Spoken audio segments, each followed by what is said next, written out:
जी part 2 शुरू कर दिया आमिर साहब ने। अब ज़रा इधर ले आए आमिर साहब, आप ले आए। Oh my god. Requirement 1 is over, requirement 2 is, requirement B is prepare statement of change in equity for the year 30 June 16। 30 June 16 की चेंज इन इक्विटी बनानी है, लेकिन चू नक्का IAS 8 अप्लाई हो गया है और हुआ भी पिछले साल 15 पे है। चना नचा हमने 2 साल की चेन इक्विटी बनानी है, हालांकि उस नहीं लिखा हुआ, बोलो लिखा हुआ है, ये IAS 8 की एप्लीकेशन है। ये IAS 8 ने कहा हुआ, थ्योरी पढ़नी है ना, पता ही आपको। अभी तो IAS 1 की बारी, चेंज इन इक्विटी की बारी आज आई है थ्योरी पढ़ने की, थोड़ी सी आखिरी 5-10 मिनट पढ़ेंगे, शुरू करेंगे, तो वो खत्म होगी तो फिर IAS 8 की थ्योरी चलेगी, फिर वो खत्म होगी तो फिर रेशो की तो थ्योरी हो गई है, रेशो के सिर्फ MCQs ही होंगे, ठीक है ना। रेशो में तो स्टैंडर्ड भी कोई नहीं है, रेशो में थ्योरी भी कोई नहीं है, रेशो की थ्योरी पढ़ ली मैंने, ठीक है, मैंने पढ़ ली, पता नहीं आपने पढ़ी है या नहीं। लेकिन सेम इन इक्विटी हो गया, IAS 8 हो गया, इनकी MCQs के साथ साथ IAS 8 की तो हम इंशाल्लाह स्टैंडर्ड हाईलाइटिंग भी करेंगे। तो जाहिर है आखिरी महीने के अंदर भी वो प्रैक्टिस हमारी जारी रहेगी। वो एक एक्स्ट्रा क्लास जो अनरिलेटेड टू नॉर्मल क्लास होती है वो चलेगी, जो पास होने वाले बच्चे उसी दिन ले लेते हैं, या फिज़िकली या ऑनलाइन। उसके अंदर ऐसी चीज़ें जो हैं वो हम डिस्कस करते चले जाएंगे, ठीक है ना। वो आहिस्ता आहिस्ता जैसे रूटीन चल रही है, क्योंकि असल तो यही है कि हमारी पेस बदले ना। जिस दिन से स्टार्ट से हम जिस पेस पे चले थे हम उसी पेस पे चलते रहें, और अल्हम्दुलिल्लाह चल भी रहे हैं, तो ये मुनासिब है। अगर थोड़ी सी पेस एंड पे तेज़ हो जाएगी तो फिर ये वाले टॉपिक एंड पे गड़बड़ हो जाएंगे। तो बस कोशिश करनी है कि थोड़ा टाइम वो एक्स्ट्रा वाला जैसे मैनेज कर रहे थे वो एक्स्ट्रा पे ही रखें, ताकि हमारी स्पीड जो है वो किसी तरह से भी तेज़ ना होने पाए। ओके, तो कोई चीज़ तेज़ हो जाए, जैसे रेशोज़ 4-1 घंटे 5 घंटे पढ़ ली थी आपने, ज़रा ज़्यादा पढ़ ली थी, तो कोई नहीं, अब उसको सुकून से हम देख लेंगे, उसकी प्रैक्टिस करेंगे, वो एब्जॉर्ब होगी तभी आगे जाएंगे इंशाल्लाह, ठीक है। अच्छा जी, statement of change in equity बनानी है हमने, तो IAS 8 ने मैंने कहा, ये कहा हुआ है कि आपने इनकम स्टेटमेंट 2 साल की बनानी है, बैलेंस शीट 2 साल की बनानी है, change in equity balance sheet 3 साल की बनानी है, चेंज इन इक्विटी 2 साल की बनानी है। हालांकि रिक्वायरमेंट वो कह रहा है सिर्फ 30 जून 16 की बनाओ, लेकिन अब हमें पता है कि चूंकि 15 गड़बड़ हो गया है, 15 के प्रॉफिट रीस्टेट, तो फिर रिटेन अर्निंग भी रीस्टेट, तो 15 लाजमी बनना है, ठीक है। हाँ, ओपनिंग 2 बार नहीं आएगा, सही कह रहा हूँ, 16 में खड़े हैं ना, 16 की गलती को 16 के प्रॉफिट में सही करना है, वो तो गलती है ही कोई नहीं। अच्छा, 15 की गलती को 15 के प्रॉफिट में सही करना है, वो कर लेंगे। और 14 में कोई गलती है नहीं होती, 14, 13, 12 की तो वो कहाँ सही होती। तो इसका मतलब ओपनिंग 2 बार आज नहीं लिखेंगे, लेकिन आपको आदत ये डाली हुई 2 लाइनें वैसे ही छोड़ देते हैं आप, कि बाद में कोई पता ना लगे, पता निकल ही आए कोई चीज़, तो ठीक है ना। तो statement of change in equity बनाते हैं जी, चांद पेंट्स लिमिटेड CPL जी, सही है। Statement of changes in equity पूरा लिखना आपने, फॉर द ईयर एंडेड 30 जून 2015। अब वैसे तो आपको बताया हुआ है, कोई भी टॉपिक हो जब तक वो कंपैरेटिव कहे ना, हमने नहीं बनाना। यानी यही सवाल अगर एरर करेक्शन के अलावा होता तो सिर्फ 16 की चेंज इन इक्विटी बना के उसको दे देते, लेकिन इस सवाल के अंदर पिछले साल का एरर पकड़ा गया है इस साल में और हमने सही कर दिया है, तो इसका मतलब IAS 8 अप्लाई हो गया है। तो वो सवाल में कहे या ना कहे, हम कंपैरेटिव बनाएंगे, पहले दिन से बता रहा था। इसलिए पहली 2 लाइनें वैसे आपने छोड़ी हुई है ना।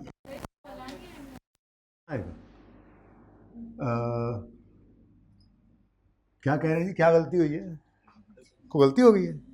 कोई नहीं है, गलती तो नहीं हुई, सही है, सब ओके है ना। अच्छा जी, ओपनिंग मैंने कहा शायद कोई गलती होगी, ओपनिंग बैलेंस, फिर कुछ 3-4 लाइनें छोड़कर क्लोजिंग बैलेंस, फिर ओपनिंग, 3-4 लाइनें छोड़कर क्लोजिंग बैलेंस। ज़्यादा दूर हो गया। अच्छा जी, अब अगला काम क्या होता था, ये वाली डेट उठाकर इधर 30 जून 16, हर सवाल एक तरह से किया, कभी भी नहीं बदला इस तरतीब। यहाँ पे 30 जून 15, और इजी ना लें, 8 नंबर का सवाल है, अब 18 नंबर का टोटल सवाल था ये, तो फिर मौज लगने को आए तो ऐसी लगती है। और हर मुश्किल दोनों तरह के सवाल। उसके बाद शेयर कैपिटल और रिटेन्ड अर्निंग्स।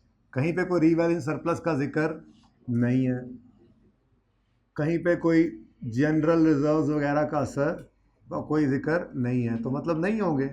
अच्छा, कोई शेयर्स इशू भी नहीं हो रहे कि वो देखे प्रीमियम पे तो नहीं हो गए, या पहले से कोई प्रीमियम पड़ा हुआ भी नहीं है, तो ये 2 कॉलम्स ही हैं। लेकिन उसने टोटल का कॉलम के बारे में कुछ नहीं बताया, तो वो बना लेंगे। ठीक है, मैंने पिछली क्लास में बनाया ही नहीं, चलो उनको अब कल बताऊंगा। और मैं बताऊंगा, मैं नहीं बताऊंगा, नहीं मैं बताऊंगा। रजिस्टर कहाँ छुपाया हुआ भाई? नहीं, तो उस वर्किंग स्पेस भी करनी पड़ेगी नीचे कुछ जगह पर।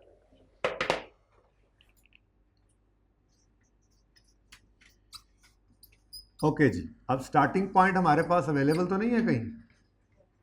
अवेलेबल है।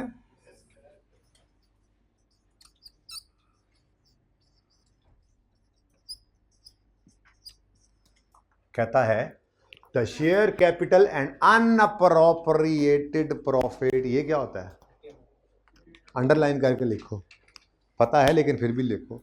अनअप्रोप्रिएटेड प्रॉफिट अंडरलाइन करके लिखो। रिटेन्ड अर्निंग्स स्लैश डाल के लिखो। अनडिस्ट्रीब्यूटेड प्रॉफिट स्लैश डाल के लिखो। अक्यूमुलेटेड प्रॉफिट्स, ये नाम है, कोई नया नाम आ जाए तो फिर परेशान ना हो जाना। Retained earnings slash undistributed profits slash accumulated profits. कोई और आ गया तो वो भी बता दूंगा, नॉर्मली ये यूज हो जाते हैं, लेकिन सबसे मशहूर ज़माना रिटेन्ड अर्निंग्स ही। ठीक है, तो share capital and unappropriated profit of CPL as on 1 July 14 was 10,400 million and 1989 million. जी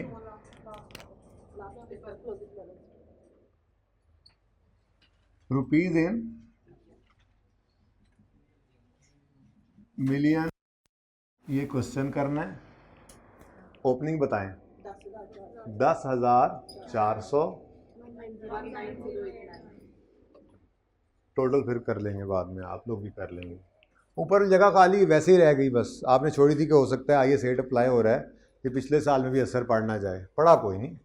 ठीक है, अच्छा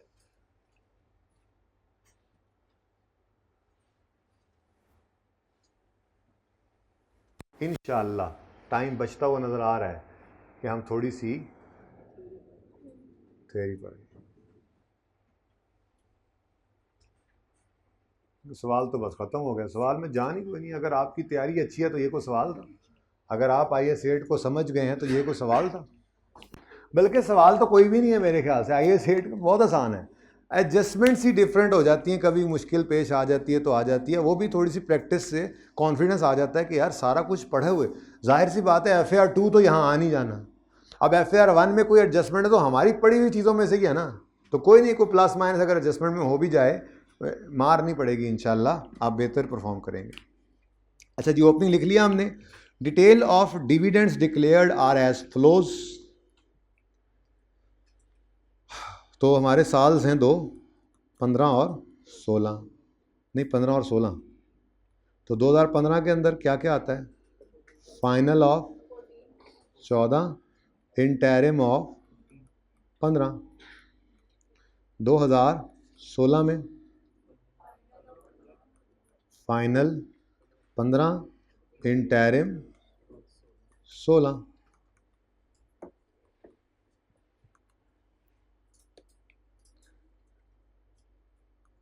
वन 2 3 4, इसके बाहर कोई डिविडेंड हम नहीं लेना। ठीक है, अब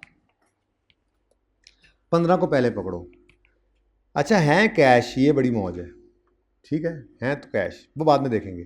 15 का इंटरिम 5% है, कहीं पे आ रहा है हमारी लिस्ट में, नंबर 2 पे आ रहा है, पहले साल के अंदर आएगा।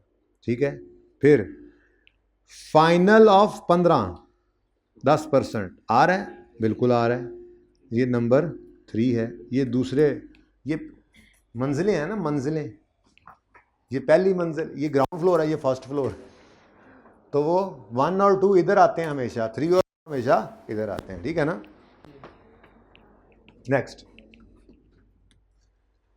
2016, इंटरिम ऑफ 2016 कहीं आ रहा है? इज है। Number 4, final of 16, oh not coming, नहीं आ रहा। His English is coming fast, okay जी। तो ये 4 डिविडेंड्स हैं, ये आएगा ऊपरली पहली 15 वाली मंजिल में और ये दोनों आएंगे 16 वाली मंजिल में, ठीक है। तो 15 वाली मंजिल का डिविडेंड कौन सा है? इंटरिम है, फाइनल है? इंटरिम डिविडेंड, और ये है 2015 का, और है कौन सा? कैश। अब परसेंटेज ऑफ डिविडेंड तो लगती है प्रॉफिट्स पे, प्रॉफिट्स कितने हैं? सॉरी, आई एम सॉरी, यानी कि डिविडेंड तो बगैर प्रॉफिट सही किए भी निकल सकता था, ये वाला नंबर तो शेयर कैपिटल की तो गलती हुई भी नहीं है, ठीक है। तो शेयर कैपिटल है 10,400। ये पर्चे में 2 लाइनें खाली रह जाएंगी, कोई मसला नहीं, खाली रह जाएंगी, मुझे ये नहीं कहना ये खाली क्यों है, ठीक है। वैसे पता लग जाता है आपको पढ़ के कि ओपनिंग में नहीं आना 2 दफ़ा, फिर भी क्या मसला है, 2 लाइनें छोड़ देंगे तो कहीं आ ही जाता है, ओके जी। इंटू 5%, जी बोले 520। कौन सा डिविडेंड है? कैश। एंट्री क्या है? हाँ, रिटेन्ड अर्निंग्स वाले पहले रिटेन्ड अर्निंग ना बोला करो, dividend debit, dividend payable credit. अब ये देखो, ये डिविडेंड कैश है तो रिटेन्ड अर्निंग्स, और अगर ये डिविडेंड है तो एज डिविडेंड है, अगर ये शेयर्स तो फिर रिटेन्ड अर्निंग्स, और अगर एज बोनस इशू है तो फिर शेयर। ये ध्यान रखना था, इसलिए एंट्री पहले पक्की रखा करो। वैसे retained earnings debit, dividend payable credit, तो रिटेन्ड अर्निंग्स 5,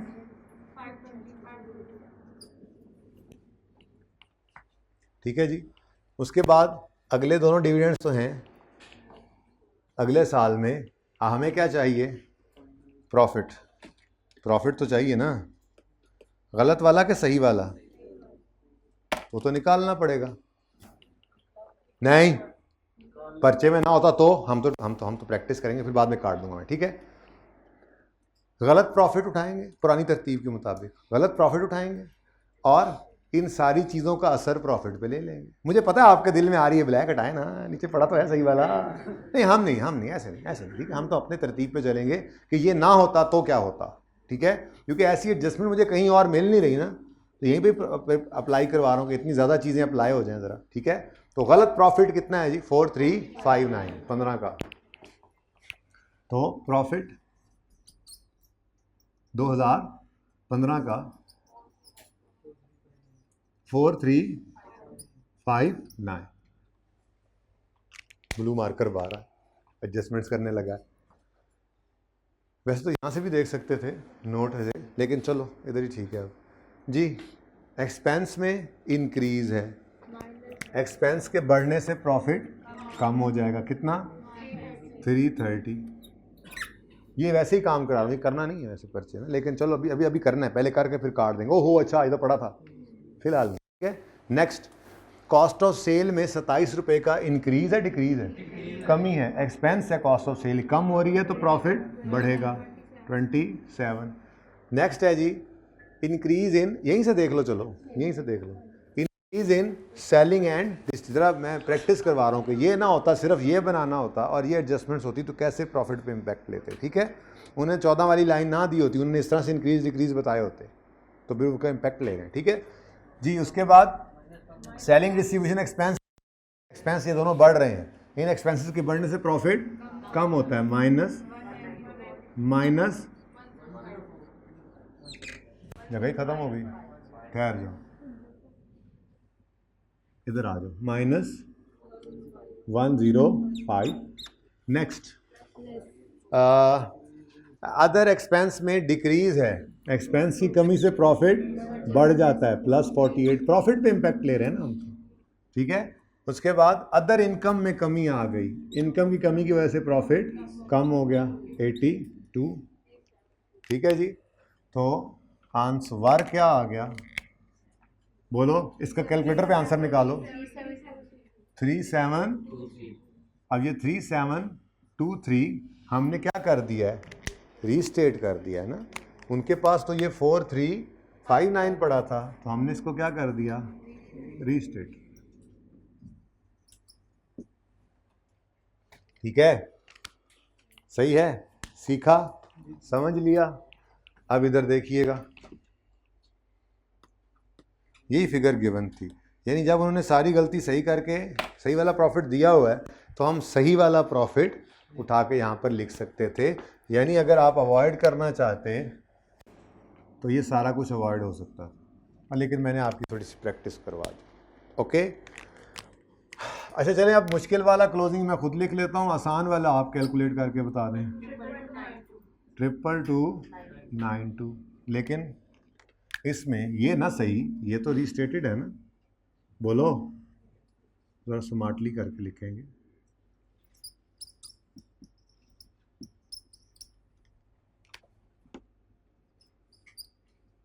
आगे चलें जी, नेक्स्ट, अगला साल शुरू हो गया। अगले साल में 2 डिविडेंड्स हैं, 10% और 10%, दोनों ही 10%, दोनों ही कैश हैं, टेंशन ही कोई नहीं, ये तो मुफ्त के नंबर है। इतना आसान सवाल भी हो सकता है सर, हो सकता है, पर्चे में आया, पास पेपर है जी। क्वेश्चन आपका था, आंसर मेरा था। फाइनल 15,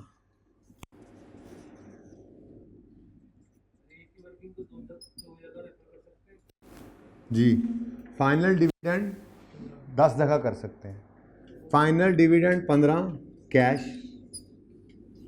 10,400 इंटू 10%, 1040 रिटेन्ड अर्निंग्स में डिविडेंड डेबिट कर दो और कैश या पेबल होता है, पेबल क्रेडिट कर दो, फिर जब आते जाएं तो फिर उनको कैश पे करते जाएंगे। ठीक है, उसके बाद इंटरिम डिविडेंड भी है, ये 16 का ही है और ये भी कैश है, कैपिटल कोई नहीं बदला, तो फिर 1040 से dividend debit, dividend payable credit और डिविडेंड डेबिट हो गया रिटेन्ड अर्निंग्स।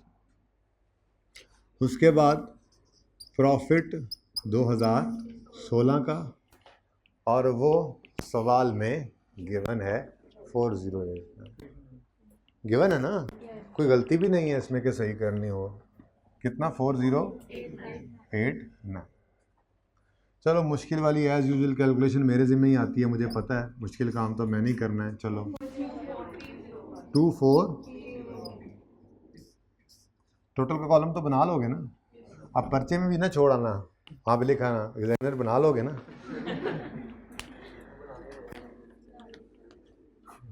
बना के देखा रिजल्ट। चलो अब जल्दी से आ जाओ, 5-7 मिनट बच गए हैं, 5-7 मिनट ऊपर डाल लेंगे, कुछ थोड़ी सी थ्योरी पढ़ लें, जितनी हो जाए।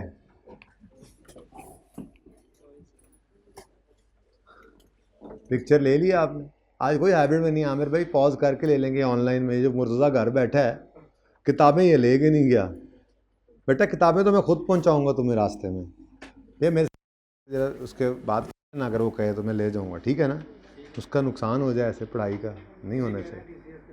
नहीं TCS कहाँ पहुँचना है, ईद के दिन है तो मुझे दे देना, मैं TCS मुझे कर दूँ, उनको पढ़ने वाला बने बस, और किसी का कुछ सामान लेके जाना है तो बता दो, तुम्हें छोड़ाता हूँ यहीं से ही, कान के नीचे छोड़ी ना एक।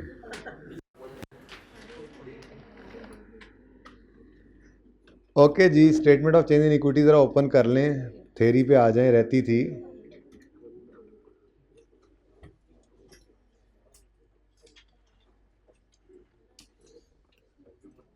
ये वॉल्यूम 1 है, ओहो कोई बात नहीं, हम इसको ऐसे पढ़ेंगे कि आपको वॉल्यूम की ज़रूरत नहीं पड़ेगी, लेकिन रजिस्टर पे कुछ ना कुछ लिखते रहना कहीं ना कहीं, ठीक है। बस 10 मिनट है यार, 10 मिनट मैंने कहा क्यों ज़ाया करें हम, 419। एक एक लम्हा कीमती है आपका। मैं मुर्तज़ा के लिए किताबें लेके जा रहा हूँ। अगर इतना मसला होता तो मैं कहता कोई नहीं यार, let him kill the waves.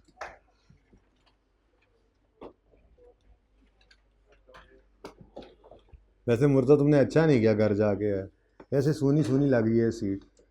और वो जो अहमद चला गया, हारून जो चला गया, मतलब सब लोगों को पढ़ाई से ज़्यादा घर अजीज था। हैं पहला लेक्चर लेके गए जी। Statement of change in equity में आपको पता है शेयर कैपिटल होता है, फिर शेयर प्रीमियम हो सकता है, रीवैल्यूएशन सरप्लस की आवाज़ आई है मुझे, रिटेन्ड अर्निंग्स हो सकती हैं, जनरल रिजर्व्स हो सकते हैं, कोई स्पेसिफिक रिजर्व भी हो सकते हैं।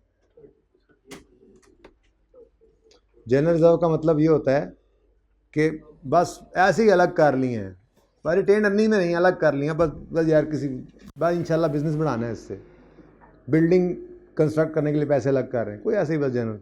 ठीक है, कोई स्पेसिफिक भी हो सकता है। अब ये हैं अब्बा जान शेयर कैपिटल, ठीक है, और ये इनके बच्चे हैं, इनको कहते हैं कैपिटल बच्चे, और इनको कहते हैं रेवेन्यू बच्चे। और इनके खानदान का नाम है शेयर कैपिटल एंड रिजर्व्स।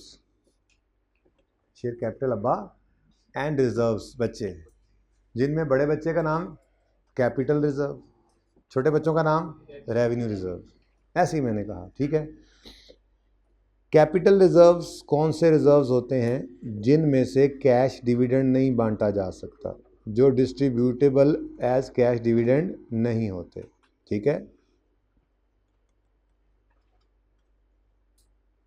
जबकि रेवेन्यू रिजर्व्स वो रिजर्व्स होते हैं जो अवेलेबल होते हैं एज डिस्ट्रीब्यूशन इन कैश, ठीक है।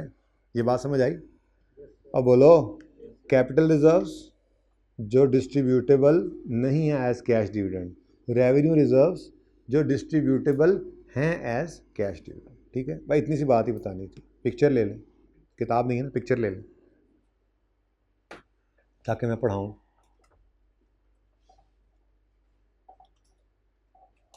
ठीक है जी,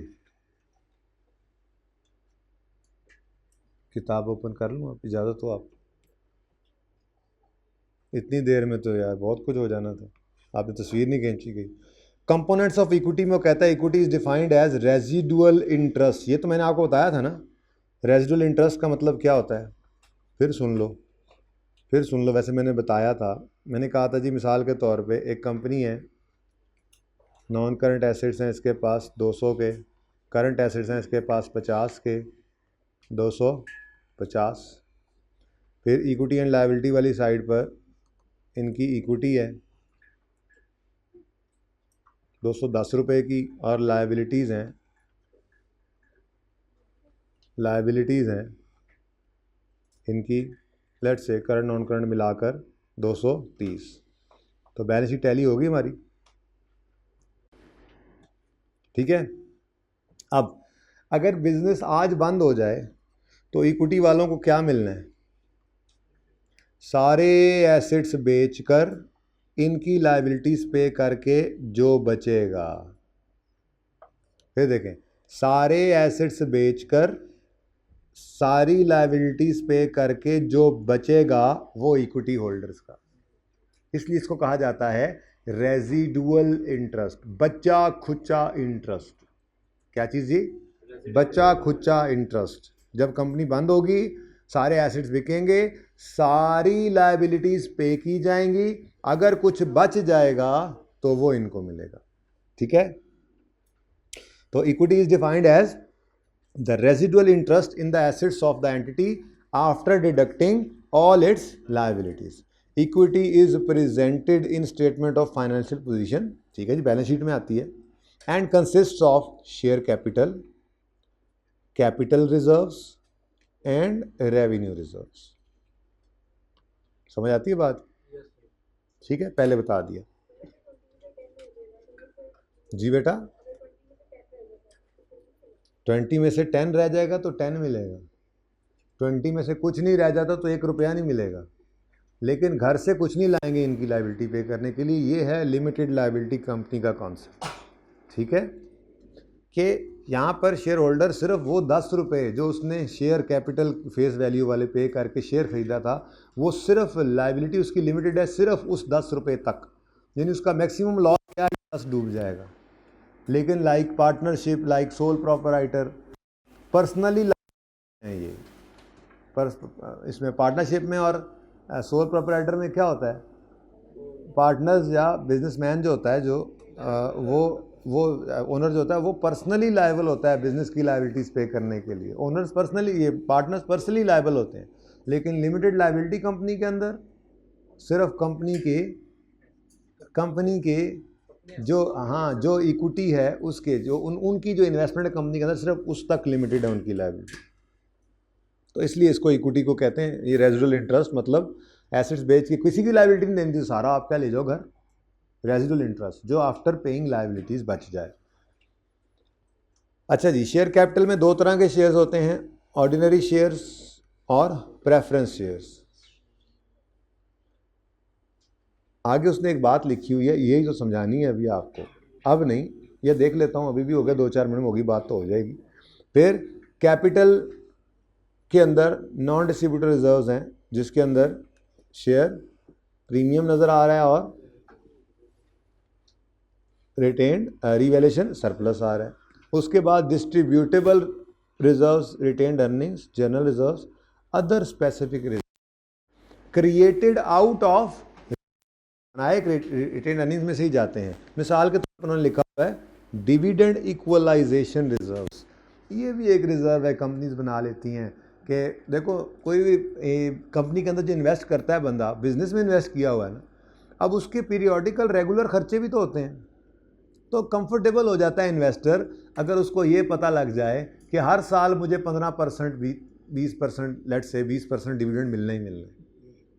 अब कंपनी कभी ज़्यादा कमाती है, कभी कम कमाती है, तो उस मसले को हल करने के लिए रिटेन्ड अर्निंग में से एक रिज़र्व क्रिएट कर लिया जाता है कि जिन दिनों के अंदर प्रॉफिट्स कुछ कम होंगे तो डिविडेंड स्टेबल रहे, उसके लिए ये अलग से पैसे रखते रहो।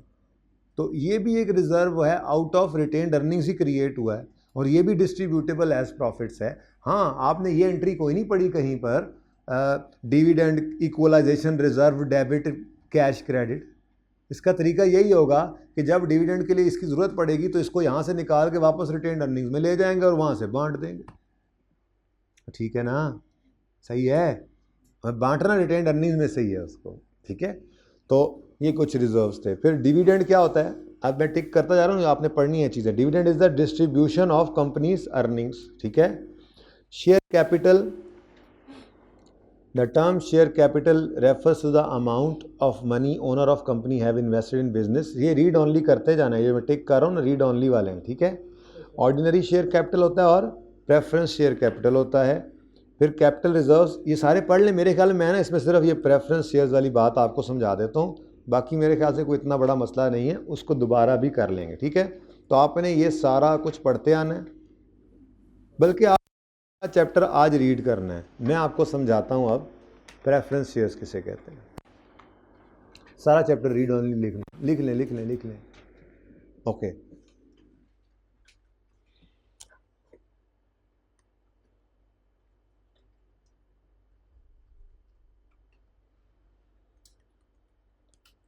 इक्विटी, शेयर कैपिटल पड़ा हुआ है 500 का हमारे पास, इस पे कभी डिविडेंड 10% देते हैं, कभी 15%, कभी अच्छे वक्त हो प्रॉफिट ज़्यादा हो 50% भी दे देते हैं डिविडेंड, फिक्स नहीं होता, ठीक है।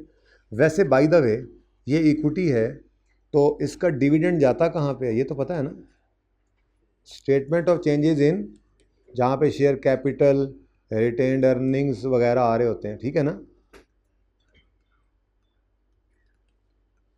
तो ऑर्डिनरी शेयर्स का डिविडेंड आपको पता है वहाँ पे जाया करता है, ठीक है, ओके। अच्छा, कंपनी को और पैसों की बाद में ज़रूरत पड़ेगी। एक होता है इक्विटी, दूसरा होता है लायाबिलिटीज़। लायबिलिटीज़ के अंदर लॉन्ग टर्म लोन पड़े हमारे पास, लेट से 400 रुपये। अब ये लोन्स जो होते हैं नॉर्मली इनके ऊपर फिक्स्ड इंटरेस्ट रेट होता है। लेट से हमने ये लोन लिया और 10% इंटरेस्ट वाला, तो ये कहलाएगा 10% लॉन्ग टर्म लोन। ऐसा ही है, बोलो। इसका इंटरेस्ट जो होता है वो कहाँ जाता है, बता सकते हैं कि बताना पसंद नहीं करेंगे? बड़ी सिंपल सिंपल बातें कर रहा हूँ, बचपन वाली आपकी। स्टेटमेंट ऑफ कंप्रीहेंसिव इनकम में प्रॉफिट एंड लॉस में फाइनेंस कॉस्ट होती है ना जी। फाइनेंस कॉस्ट के हेड में, फेस पे ऐसे नहीं होता लेकिन नोट के अंदर तो आता ही है। फाइनेंस कॉस्ट के अंदर आपको इंटरेस्ट एक्सपेंस नज़र आता है ऑन लॉन्ग टर्म लोन्स। ठीक है, अभी बल्कि मैं फिगर्स को भी मिटा देता हूँ, फिर किसी वक्त फिगर्स लिख लेंगे।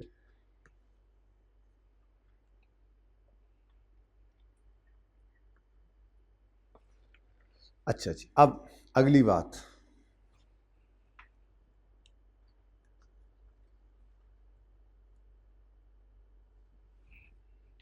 माइनस होगा यहाँ पे, प्लस होगा, ये एक्सपेंस माइनस हो जाएगा। ठीक है, और उसके बाद आपको पता है यहाँ पे जाके प्रॉफिट आफ्टर टैक्स निकलता है, और ये प्रॉफिट आफ्टर टैक्स आपको पता है कहाँ जाता है, रिटेन्ड अर्निंग्स में। ठीक है ना, वहाँ से जाके फिर ये प्रॉफिट आफ्टर टैक्स क्या होता है, बटता है, मतलब रिटेन्ड अर्निंग में से हम बांट देते हैं इसको। ठीक है ना, पैट आया करता है यहाँ। डन, ये सारी बातें समझ आती हैं, आपको पता है ना। अच्छा, अब यहाँ पे वही होता है, ओपनिंग बैलेंस वगैरह पड़े होते हैं। अच्छा, अब जी कंपनी को और पैसों की ज़रूरत पड़ गई। कंपनी ने कहा शेयर होल्डर से, यार कुछ और पैसे ला दो। उन्होंने कहा पहले भी तो दिए हुए हैं, आप फ़ायदा क्या होगा? इन्होंने कहा आपको फिक्स्ड अमाउंट ऑफ डिविडेंड देंगे, और ये फिक्स्ड अमाउंट ऑफ डिविडेंड पहले देंगे आपको, फिर कोई प्रॉफिट्स बचेंगे तो पुराने वाले शेयर होल्डर्स को देंगे। तो उन्होंने कहा अच्छा, हमें प्रेफरेंस मिल रही है, प्रेफरेंशियल ट्रीटमेंट मिल रहा है, तो ये तो मैंगो हुए। फिर इनको कहते हैं ऑर्डिनरी शेयर होल्डर्स, और ये ऑर्डिनरी शेयर कैपिटल कहलाएगा। ठीक है, कौन सा शेयर कैपिटल, जगह ज़रा तंग थी, पूरा ही लिख देना दोबारा, mango share capital, mango shareholders जी, ऑर्डिनरी शेयर कैपिटल। ठीक है, कहाँ पे आता है ये, इक्विटी में, और ये शेयर कैपिटल भी कहाँ आएगा, इक्विटी में, लेकिन ये शेयर कैपिटल प्रेफरेंस है। ठीक है, लेकिन इंपॉर्टेंट थिंग इज ये शेयर कैपिटल होना इररिडीमेबल चाहिए। इररिडीमेबल क्या मतलब, मतलब कि पैसे कभी भी वापस नहीं करने कंपनी, क्योंकि अगर पैसे वापस हो जाएं तो वो इक्विटी रहती नहीं, वो तो फिर डेट की नेचर। बात समझ रहे हैं? मैंने आपको शायद बोरिंग कॉस्ट में थोड़ा सा जिक्र भी एक बार किया था कि इक्विटी क्या है, जो पैसे आ गए ये कभी वापस नहीं जाएंगे। जबकि डेट क्या है, जो पैसे आए हैं उसकी स्पेसिफाइड डेट्स के ऊपर स्पेसिफाइड अमाउंट्स की वापसी होती है, इंटरेस्ट भी, ठीक है, सारा कुछ ठीक है। तो अगर पैसे वापस हो रहे हैं तो फिर वो तो इक्विटी बची नहीं, वो तो इक्विटी रही नहीं, वो तो क्या बन जाता है, वो तो लोन डेट बन जाता है। ठीक है, अच्छा, अब हम आए अपनी statement of change in equity के अंदर। अब हमें यहाँ पे नज़र आ रहा है कि यहाँ पे डिविडेंड आया करता था, याद है, ऑर्डिनरी शेयर होल्डर्स वाला डिविडेंड आया करता था, रिटेन्ड अर्निंग में से होता था ना माइनस। आज क्या हुआ है, आज ऑर्डिनरी शेयर कैपिटल भी है और प्रेफरेंस, एक लाइन आइटम बढ़ गया, प्रेफरेंस शेयर कैपिटल भी आ गया। ठीक है, अब ये प्रेफरेंस शेयर कैपिटल जो पड़ा होगा हमारे पास, इनको डिविडेंड देते हुए भी हमने क्या करना है, प्रेफर करना है। तो इसका मतलब पहले प्रेफरेंस डिविडेंड देंगे, प्रेफरेंस डिविडेंड देकर जो कुछ बचेगा वो फिर ऑर्डिनरी को जाएगा। और बड़ी अहम बात, नॉर्मली ये भी फिक्स होता है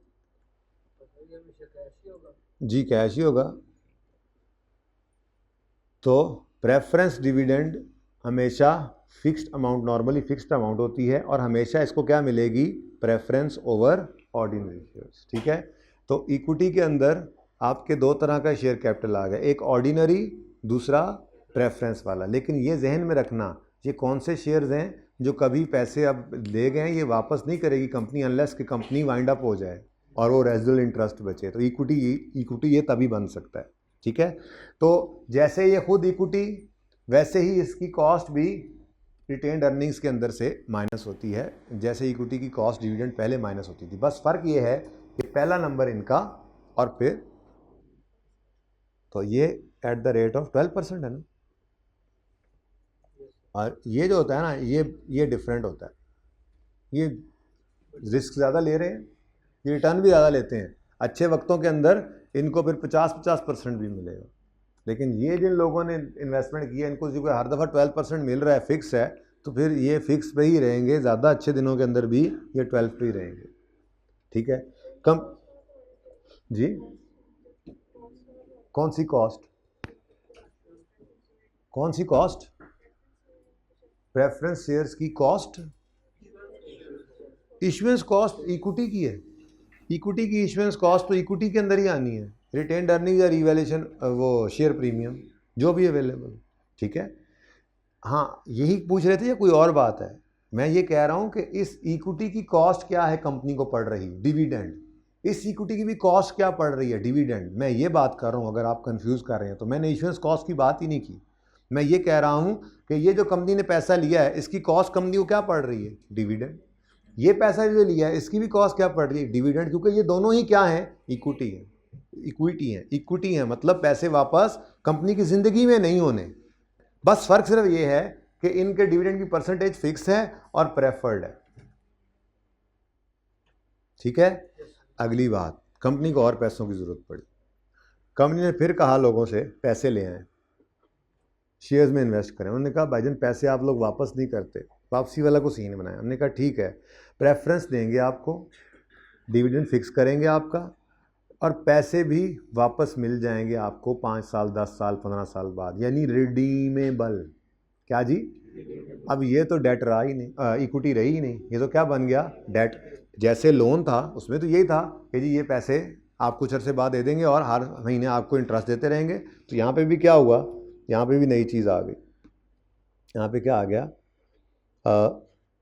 प्रेफरेंस, कहते इसको शेयर्स ही हैं, ऐसे ही बस कहते हैं।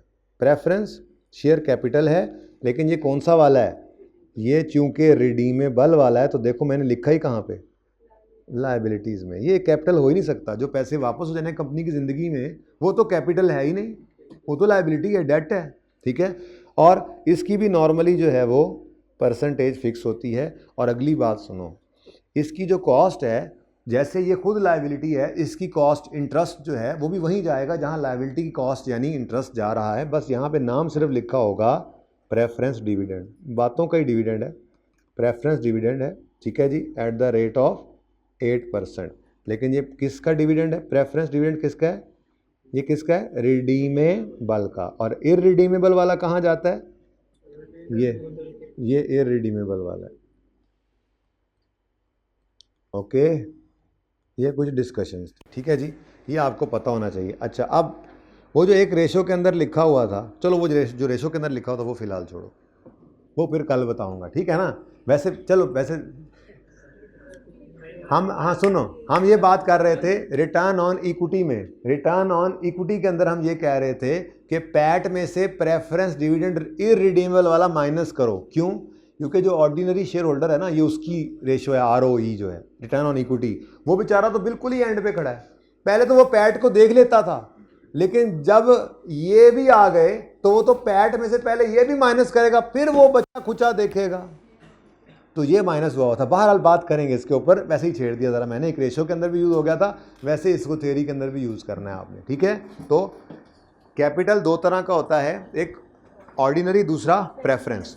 अगर प्रेफरेंस कैपिटल जो है वो इररिडीमेबल है तो इक्विटी है, और इसकी कॉस्ट यानी डिविडेंड जो है वो भी इक्विटी के साथ ही कॉस्ट में आएगा, चेंज इन इक्विटी के अंदर, लेकिन इसको प्रेफरेंस दी जाएगी ऑर्डिनरी पे।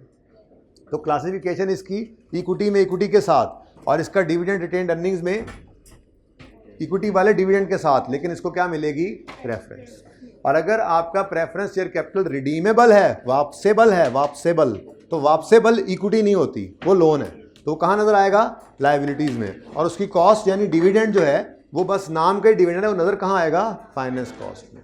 तो ये तो प्रॉफिट में आने से पहले ही माइनस हो चुका हुआ। ठीक है, इसकी पिक्चर लें, जिंदगी रही तो कल होगी मुलाकात। अल्लाह हाफिज़।